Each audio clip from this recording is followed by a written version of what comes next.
श्री शिवाय नमस्तु भयम। दोस्तों, आप सभी लोग जानते हैं कि 27 सितंबर 2025 यानी शनिवार को पड़ रही है आश्विन माह की शारदीय नवरात्रि का पंचमी तिथि दिन। और दोस्तों, ये वह तिथि है जो आश्विन माह में पड़ने वाली सबसे बड़ी तिथि है, क्योंकि ये शनिवार के दिन पड़ने वाली है, शनिवार को पड़ रही है। और इसका बहुत ही बड़ा और विशेष महत्व होता है। अगर कभी भी मौका लग जाए और आश्विन माह की नवरात्रि को पड़ जाए तो आप लोगों को एक हरा नींबू वाला उपाय तो अवश्य ही करना चाहिए। इन दोनों का संयोग बहुत ही कम आता है। इसी के साथ में जी ने अपनी शिव पुराण कथा में बताया है कि इस दिन आपको एक एक हरा नींबू वाला उपाय तो आपको अवश्य ही करना चाहिए, क्योंकि ऐसा दिन पूरे साल में सिर्फ एक ही बार आता है। और दोस्तों, आप सभी लोग जानते हो कि शनिवार का अगर सबसे बड़ा कोई उपाय है तो वहां एक हरा नींबू वाला उपाय। तो दोस्तों, आश्विन माह की शनिवार नवरात्रि का पंचमी तिथि दिन आप लोगों को इस एक हरा नींबू वाला उपाय को जरूर करना है। बहुत सारे लोग होंगे जिन लोगों ने इस उपाय को ना किया हो, मतलब पूरा साल निकल गया, उन्होंने किसी भी दिन इसे हरा नींबू वाला उपाय को ना किया हो। पर दोस्तों, आपके पास एक आखिरी मौका बचा हुआ है, जो कि 27 सितंबर 2025 आश्विन माह की शनिवार नवरात्रि का पंचमी तिथि दिन के दिन है। इस दिन आप लोगों को इस वाले उपाय, नवरात्रि का पंचमी तिथि दिन के दिन है, को जरूर कर लेना। भले ही आपने पूरे महीने भर इस उपाय को न किया हो, पर अगर आपने इस आश्विन माह के शनिवार नवरात्रि का पंचमी तिथि दिन के दिन अगर इस वाले उपाय को कर लिया तो आपको इस उपाय को करने का वह फल मिलेगा जिसकी आपने कभी कल्पना भी नहीं करी होगी। इसीलिए आप लोग इस वाले उपाय को एक बार जरूर कर लेना है, ताकि आप लोगों के हाथ से यह मौका ना जा सके और आपको इस उपाय को करने का फल मिल सके। दोस्तों, यह उपाय पंडित जी ने शिव महापुराण की कथा में बताया है, जिस उपाय को आज हम आपको बहुत अच्छे से समझाने वाले हैं।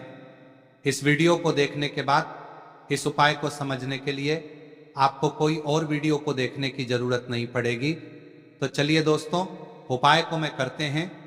देखिए, यह इस आश्विन माह के शनिवार पंचमी तिथि के दिन यह इतना खास होता है, इतना महत्वपूर्ण होता है। देखा गया है कभी कभी बड़े बड़े पूजा पाठ अनुष्ठान से जो मनोकामना पूर्ण नहीं होते, वह आश्विन माह की शनिवार पंचमी तिथि के दिन एक छोटे से उपाय करने से ही आपकी मनोकामना पूर्ण हो जाती है। और बहुत सारे लोगों ने इस उपाय को किया भी है और उनको इस उपाय को करने का फल भी जरूर मिला है।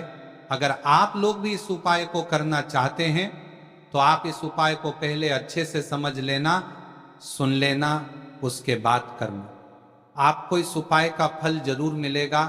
और इस उपाय को कर लेने से आपके घर में चाहे किसी भी प्रकार की दुख और समस्या क्यों ना चल रही हो, आपको उसका कारण भी नहीं पता है कि भाई ये समस्या किस कारण से चल रही है, उसका कुछ भी कारण हो सकता है। जैसे पितृदोष हो सकता है या किसी भी तरह का मंगल दोष भी हो सकता है। तो इस दिन आप लोगों को ये वाला उपाय कर लेना है। ये एक ऐसा उपाय है जिस उपाय को अगर किसी विशेष दिन पर किया जाए तो भाई उस विशेष दिन का जो है वह तो हमें मिलता ही मिलता है। पर हमने उस दिन पर इस उपाय को किया है तो हमें उससे भी बड़ा फल मिलता है, और फल बहुत जल्दी मिलता है, क्योंकि आप इस उपाय को बहुत ही बड़े और विशेष दिन पर कर रहे हो। तो चलिए अब उपाय के बारे में बात करते हैं, लेकिन उससे पहले आप लोगों का के लिए बात करते हैं। तो यह जानना आवश्यक है कि आखिर यह उपाय किस समय करना है, किसको करना है और कैसे करना है। तो चलिए हम आगे आपको वीडियो में एक एक करके बता देते हैं। लेकिन उससे पहले, अगर आप लोग हमारे या फिर मेरी आवाज आज पहली बार सुन रहे हैं और इस वीडियो को लाइक करके कमेंट बॉक्स में श्री शिवाय नमस्तुभय है, ओम नमः शिवाय जरूर टाइप कर देना। तो दोस्तों, इस एक खरा नींबू वाला उपाय को हमें इस आश्विन माह की शनिवार के दिन कैसे करना है, किसको करना है, किस समय करना है और कहां पर करना है, ये सारे सवालों के जवाब आपको इस वीडियो में मिल जाएंगे। और जो ये वीडियो देखेगा भाई, उसको एक हरा नींबू वाला उपाय जरूर करना चाहिए। क्योंकि इस दिन तुलसी पत्ते का भी बहुत ही बड़ा और विशेष महत्व होता है। आ जाइए, एक हरा नींबू वाला उपाय की तो ये सोने पर सुहागा वाली बात हो जाती है और ये बहुत ही बड़ा उपाय हो जाता है इस आश्विन माह के शनिवार का। तो अब दोस्तों, इस एक हरा नींबू वाला उपाय को आखिर करना किसको है, सबसे पहले हम लोग वो बात जान लेते हैं। तो देखो, घर की जो बड़ी माताएं बहनें होती हैं, उन माताओं बहनों में से कोई भी एक बड़ी माता बहन इस वाले उपाय को कर सकती है। और दोस्तों, अगर आप चाहे तो अपने घर में से सभी सदस्यों को भी इस उपाय को करवा सकते हैं। अगर किसी व्यक्ति की खुद की कोई मनोकामना है, खुद की कोई दुख और परेशानी है, जो कि वह अपने लिए ही करना चाहता है इस वाले उपाय को, तो वह खुद अपने लिए भी कर सकता है। बाकी अगर कोई घर में से ऐसा है जो कि अपने पूरे घर परिवार की सुख और शांति के लिए ये वाला उपाय करना चाहता है, तो भाई वो भी करता रह सकता है, उसमें भी कोई दिक्कत वाली बात नहीं है। कहने का मतलब यह है कि इस उपाय को हर एक सदस्य भी कर सकता है और पूरे घर परिवार के सदस्य के लिए घर की बड़ी माताओं बहनों में से कोई एक माता बहन भी कर सकती है। माताएं बहनें अगर घर में उपस्थित ना हो या ये वाला उपाय ना कर पा रही हो, तो फिर घर का कोई बड़ा सदस्य भी इस एक हरा नींबू वाला उपाय को कर सकता है, चाहे फिर वह पुरुष ही क्यों ना हो, उसमें कोई भी दिक्कत वाली बात नहीं। उसके बाद में दोस्त, और जो अगला प्रश्न निकल कर आता है वो ये आता है इस उपाय को लेकर कि आखिर इस उपाय को हमें किस समय करना है, सुबह के समय करना है कि शाम के समय करना है। तो देखो, इस वाले उपाय को आप लोग सुबह के समय भी कर सकते हो और शाम के समय प्रदोष काल में भी कर सकते हो। अब अगर आप पूछो कि भाई साहब सबसे उत्तम समय कौन रहेगा इस एक हरा नींबू वाला उपाय को करने का, तो हम आपसे बस यही कहेंगे कि इस उपाय को आप सुबह के समय करेंगे तो ज्यादा बेहतर होगा। बाकी अगर प्रदोष काल शाम के समय भी करेंगे तो भी अच्छा होगा, उसमें कोई भी दिक्कत वाली बात नहीं है। तो अब दोस्तों, जो अगली सबसे बड़ी और महत्वपूर्ण बात आती है वो ये आती है कि सुबह अगर हम उपाय को करेंगे तो हमें कितने बजे से लेकर कितने बजे तक के बीच में करना है, और शाम के समय प्रदोष काल में करेंगे तो हमें कितने बजे से लेकर कितने बजे के बीच में करना है। तो देखो, सुबह जितनी जल्दी हो सके आप उपाय को करने की कोशिश करना। बाकी अगर किसी कारणवश लेट भी हो जाओ, थोड़ी देर भी हो जाए, तो 10 या 11 बजे तक भी आप उपाय कर लेना, पर 12 बजे से ज्यादा देरी ना हो, ठीक है? इस बात का ध्यान रखना। उसके बाद में दोस्तों, अगर शाम के समय प्रदोष काल की बात करें, प्रदोष काल का जो समय है होता है वह शाम के 6 बजे से शुरू हो जाता है। मतलब शाम के 6 बजे से लेकर 7 बजे एक के बीच का जो समय होता है, यह समय प्रदोष काल का समय होता है। तो आप इस उपाय को 7 या 8 बजे के बीच में भी कर सकते हो। मतलब शाम के 6 बजे से रात 8 बजे के बीच में आप कभी भी इस वाले उपाय को कर सकते हो, उसमें कोई भी दिक्कत वाली बात नहीं है। तो देखो दोस्तों, सबसे पहला उपाय देखिए आपको क्या करना है। तो एक हरे नींबू से आप अपने जीवन से हजार, क्या लाख, क्या करोड़ों शत्रुओं का भी सफाया कर सकते हैं, और कभी भी आपके शत्रु, आपके दुश्मन आपको पलट कर देखें ये भी नहीं। अगर आपने एक हरे नींबू से छोटा सा उपाय कर लिया, तो जो लोग अपने जीवन में शत्रुओं से, दुश्मनों से बहुत परेशान हो चुके हैं, या जिन लोगों के ऊपर शत्रु बहुत कुछ किया कराया करवा रहे हैं, तो ऐसा समझ लीजिए कि जो भी बंधनवार क्रियाएं आपके जो भी पृथ्वी पर प्रछंदात करती है, ऐसे आपके जो भी बंधनवार क्रियाएं, वो जो भी बंधनवार शत्रु ने करवा रखी होंगी, आपके दुश्मन ने करवा रखी होंगी, किसी भी तरह से अगर आपके दुश्मन आपको नुकसान करना चाहते हैं, आपको हानि पहुंचाना चाहते हैं, या किसी भी तरह से आपको परेशान कर रहे हैं, कोई भी दुख, कोई कष्ट आपको दे रहे हैं, किसी भी आपकी संपत्ति पर, आपके व्यापार पर, आपकी दुकान पर उनकी बुरी नजर है, कुछ हड़पने की कोशिश कर रहे हैं, तो समझ लीजिए कि एक हरा नींबू लेकर बहुत छोटा सा उपाय आप करेंगे और जो शत्रु आपको अपनी ताकत दिखा रहे हैं, आज आपको परेशान कर रहे हैं, उन शत्रुओं की सारी अकड़ निकल जाएगी। एक हरे नींबू के उपाय को अगर आप सही तरीके से कर लेते हैं तो देखिए, उपाय पूरा समझिए, सही से समझ के उपाय करेंगे तो 101% यह उपाय काम करता है। और जो भी आपके दुश्मन हैं या जो भी आपके शत्रु हैं, उनका सफाया पूरी तरह से हो जाता है। तो इस उपाय को आप किसी भी दिन कर सकते हैं। दूसरी चीज, स्त्री पुरुष कोई भी इस उपाय को कर सकता है। ऐसा उपाय आज की वीडियो में लाए हैं जिसमें आपके कोई पैसे खर्च नहीं होने वाले, सिर्फ आपको एक नींबू से उपाय करना है। अब यह हरा नींबू ही है जो आपके जीवन से शत्रुओं का पूरी तरह सफाया कर देगा और कभी भी दुश्मन और शत्रु आपको परेशान नहीं कर पाएंगे। चाहे शत्रु और दुश्मन कितने भी पावरफुल हो, कितने भी ताकतवर क्यों ना हो, फिर भी आपका बाल बांका नहीं कर सकते। मतलब कितनी भी कोशिश कर ले, लेकिन फिर भी आपका कुछ नहीं बिगाड़ पाएंगे। तो चलिए बात कर लेते हैं है उपाय की। उपाय किस तरह से आपको करना है, तो देखिए, सबसे पहले तो आपको इसमें हरा नींबू लेना है, ठीक है ना। अब यह उपाय गुप्त शत्रुओं के लिए भी है और उस दुश्मन के लिए भी है जो सामने से आप पर वार कर रहा है, आपको किसी भी तरह की धमकी दे रहा है, कोई नुकसान आपका कर रहा है, वह शत्रु भी परास्त हो जाएगा। और जो आपके पीठ पीछे आपका बुरा कर रहे हैं, क्योंकि देखिए, जो गुप्त शत्रु होते हैं ना, इनका ना तो हमें नाम पता होता है, ना इनका एड्रेस पता होता है, ना ये पता होता है कि कितने शत्रु हैं, है ना। क्योंकि ये तो गुप्त तरीके से शत्रुता करते हैं और गुप्त शत्रु के बारे में किसी को कुछ पता नहीं चल पाता है। बहुत कम लोग होते हैं जान जाते हैं कि हाँ, किसी ने कुछ करवा रखा है, फिर भी ये नहीं जान पाते हैं कि कौन व्यक्ति है जो ऐसा करवा रहा है ना। ये बहुत मुश्किल है पता करना। लेकिन अगर आपको आपके दुश्मन का नाम नहीं पता, आपका दुश्मन कहाँ रहता है ये भी नहीं पता, कौन आपसे शत्रुता कर रहा है ये भी नहीं पता, फिर भी ये उपाय आप करिए। क्योंकि जो दुश्मन है, जो शत्रु है, इस उपाय को करने से आप देखेंगे कि वह तुरंत आपके जीवन से दूर हो जाएगा और उसका किया कराया भी दूर हो जाएगा। जो भी आपके ऊपर करवा रखा होगा, आपके व्यापार पर करवा रखा होगा। क्योंकि बहुत सारी उच्चाटन और बंधन बार की क्रियाएं हैं जो लोग करवा देते हैं। बहुत सारे तांत्रिकों के पास जाकर और भी बहुत सारी जगहों पर जाकर लोगों के साथ बहुत कुछ गलत करवाते हैं। लेकिन आप विश्वास मानिएगा, इस उपाय को करने से जितनी भी क्रियाएं हैं ऐसी वह सब कट जाती हैं और इस उपाय को करने से घर बैठे आपके शत्रु जो है वह दूर हो जाते हैं। मतलब कहीं जाने की आपको आवश्यकता नहीं पड़ती है।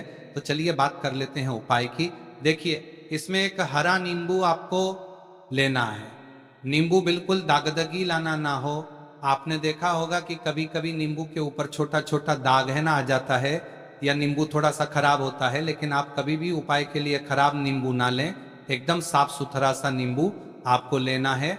और एक पीला नींबू भी आता है, पीला नींबू बिल्कुल आपको इस उपाय में नहीं लेना है। लेना हरे रंग का ही नींबू है, ग्रीन कलर का। इसी के साथ आपको एक काले रंग का पेन लेना है, काले रंग का कलम आपको लेना है। कलम कोई सा भी आप ले सकते हैं, कोई भी पेन ले सकते हैं, स्केच ले सकते हैं, मार्कर ले सकते हैं, ठीक है ना।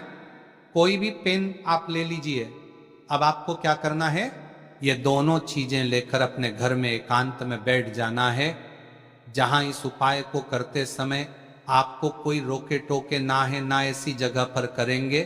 चाहे कमरा है आपके घर में ऐसा, या कोई भी गैलरी बरामदा जहां इस उपाय को आप करें और आपको कोई रोके टटोके ना। भले ही उपाय के बारे में सबको पता है आपके घर में, फिर भी उस समय कोई आपको डिस्टर्ब ना करे, है ना। इस तरीके से आपको उपाय करना है। तो देखिए, सबसे पहले नींबू आपने क्या करना है, नींबू पकड़ना है हाथ में और काले रंग के पेन से इस नींबू के ऊपर अपने दुश्मन का, अपने शत्रु का नाम लिख देना है। अब बहुत सारे लोग कहेंगे कि हमें तो ऐसे ऐसे शत्रु हैं हमारे जीवन में जो गुप्त हैं, जिनको हम जानते भी नहीं, उनका नाम कैसे लिखेंगे। तो देखिए, अगर शत्रु का नाम ही नहीं जानते ये भी नहीं जानते कि कितने शत्रु हैं, तो केवल आप उस नींबू पर शत्रु लिख दें। देखिए, जब आप केवल शत्रु लिखते हैं ना, इससे आपके सारे दुश्मन, सारे शत्रु ही परास्त हो जाते हैं, सभी के सभी का सफाया हो जाता। तो नींबू के ऊपर केवल शत्रु लिखेंगे और फिर इसे आपको काले रंग के कपड़े में रख देना है।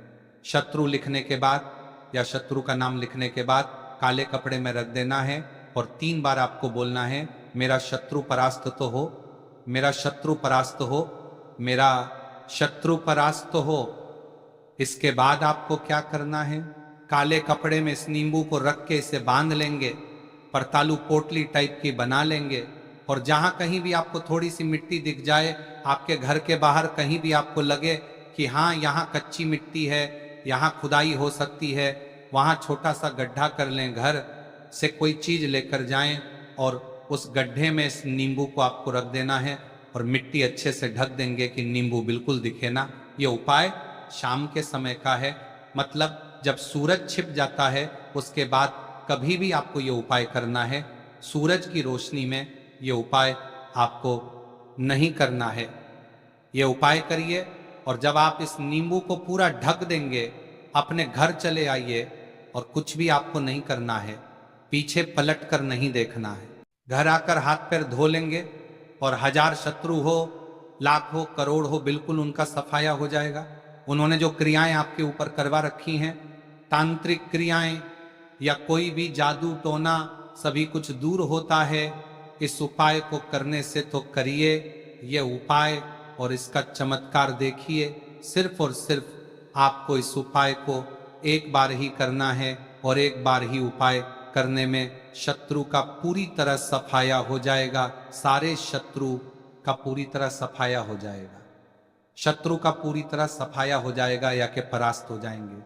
सारे दुश्मन आपके सामने नतमस्तक हो जाएंगे, आपके सामने हाथ जोड़कर माफी मांगने को मजबूर हो जाएंगे, मतलब आपका आप कुछ नहीं बिगाड़ेंगे।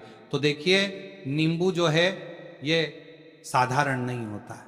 नींबू के अंदर ऐसी ऐसी शक्तियां पाई जाती हैं जो आपके दुश्मन को, आपके शत्रु को जड़ से खत्म कर सकती है। आपने देखा होगा कि जब भी लोग अपना व्यापार शुरू करते हैं या जो भी बिजनेस करते हैं, दुकान खोलते हैं, छोटा मोटा व्यापार जैसा भी काम करते हैं, वहां पर नींबू मिर्च जरूर लगाते हैं। क्योंकि देखिए, जो नींबू और मिर्च होती है ये आपके जीवन में और बढ़ाने का काम भी करती है। क्यों? क्योंकि नींबू और मिर्च जो होता है, इसे जब आप अपने घर के दरवाजे पर या दुकान पर, शॉप पर लगाते हैं, इससे कभी भी आपके दुकान को, शॉप को नजर नहीं लगती है, पूरी नजर को बाहर ही ये रोक देती है। साथ ही साथ जो नींबू होता है ये शत्रु से छुटकारा दिलाने के लिए, दुश्मनों को दूर करने के लिए बहुत उत्तम होता है। तो उपाय करें, आपको लाभ जरूर होगा। अब हम बात करते हैं दूसरे विशेष उपाय ई की। देखिए, ये उपाय भी आपको तुलसी जी के पौधे के वहां पर करना है। आपके भाग्य का उदय करने के लिए आपके घर में धन समझी की गई, आपके घर में धन समझी की गई, आपके भाग्य के संजी के, आपके भाग्य कर्म में तुलसी जी के संजी के घर में परेशानियां हैं, कर्ज की समस्या अगर दिन पर दिन बढ़ती जा रही है, खत्म नहीं हो रही है, बहुत ज्यादा परेशानियां हैं, तो आपको ये उपाय करना चाहिए। देखो करना क्या है, बहुत ध्यान से समझना। आपको मात्र तांबे के पात्र के अंदर जल लेना है, उस जल के अंदर एक चुटकी आपको हल्दी मिला देनी है, ठीक है, और साथ में लेना है एक कमल गट्टा। यह केवल उपाय शनिवार नवरात्रि पंचमी तिथि के दिन करना। अगर आपको ऐसा लगता है कि आपके जीवन में अष्टलक्ष्मी का वास नहीं है, भाग्य का साथ आपको नहीं मिल पा रहा है, तो आप ये उपाय शनिवार के दिन कर सकते हैं। शनिवार पंचमी तिथि के दिन भी कर सकते हैं, ठीक है, शनिवार दोनों दिन आप ये उपाय कर सकते हैं। देखो करना क्या, आइए इस टाइम के पात्र के अंदर हल्दी डाली और एक कमल गट्टा डाला। अब आपको तुलसी जी के वहां पर जाना है। देखिए, जब आप हल्दी डालोगे जल के पात्र के अंदर, तब आपको ओम नमो भगवते वासुदेवाय का 11 बार जाप करना है, फिर हल्दी डालना है। जब आप कमल गट्टा 12 डालोगे, तब आपको ओम श्री नमः या ओम महालक्ष्मी नमः इस मंत्र का जाप करते हुए एक कमल गट्टा डालना है, 11 बार जाप करना है, ठीक है। कमल गट्टा और हल्दी दोनों होना चाहिए। कमल गट्टा महालक्ष्मी का प्रतीक माना जाता है और हल्दी जो है वह भगवान विष्णु के निमित्त आप हल्दी डालेंगे। ठीक है, इस जल को आपको तुलसी जी की जड़ में अर्पित करना है, अर्पित करना है। ओम नमो भगवते वासुदेवाय का जाप का रहते हुए बस इतना सा उपाय करना। धन संबंधित को कोई भी परेशानियां हैं वह सब दूर हो, ऐसी आपको प्रार्थना करनी है। कर्ज से जुड़ी कोई परेशानी हो तो ऐसी प्रार्थना करनी है कि यह दूर हो जाए। ऐसी कामना करते हुए ये दूसरा प्यारा सा उपाय आपको करना है। तो देखो, ये हो गया दूसरा उपाय जो कि आप सुबह से लेकर के शाम तक कर सकते हैं। शनिवार के दिन सिर्फ एक बार ही करना है। अब जो कमल गट्टे हैं, कमल गट्टे को आपको वहीं पर तुलसी जी के वहां पर रखे रहने देना है, आपको उठाना नहीं है। चाहे तो आप तुलसी जी की वहीं पर गांठ दें, ठीक है, तो भी चलेगा। तो इस प्रकार से आपको यह सुंदर सा उपाय करना है। अब हम बात करते हैं तीसरे उपाय की। ध्यान रखना, ये जो दूसरा उपाय है ये आपको आपके घर में ही करना है, बाहर कहीं पर भी मत करके आना। ठीक है, घर में अगर तुलसी जी हो तो ही आप ये उपाय कर सकते हैं। अब हम बात करते हैं तीसरे विशेष उपाय। देखो, भाग्य का साथ आपको मिले और गुरु बृहस्पति को मजबूत करना बहुत जरूरी होता है। इसीलिए